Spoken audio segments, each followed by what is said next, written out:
Yeah, so our function is a rational function, and it is 2x minus x squared all over x squared minus 2x plus 1.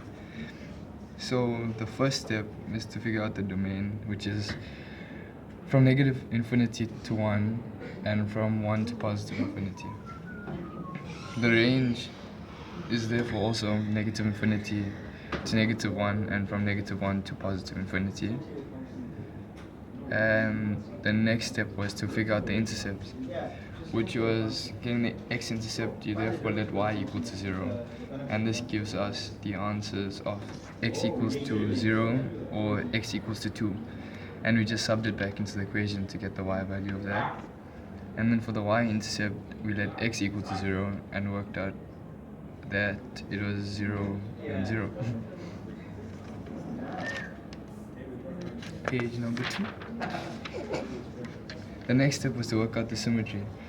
And to work out the symmetry, we have to figure out whether it's even or odd. Therefore, if it's even, f of x will equal to f of minus x.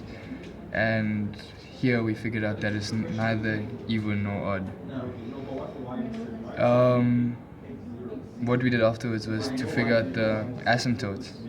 And we figured that the vertical asymptote equals to x equals to 1, and the horizontal is y equals to minus 1.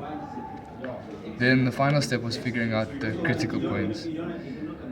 And to figure out the critical points, you have to work out the first derivative and let that equal to 0, which will give us the turning points. And then figure out the second derivative, let that equal to 0 to give us the point of inflection. And here we see that there's no solution for the first derivative equals to 0, so therefore there are no critical points.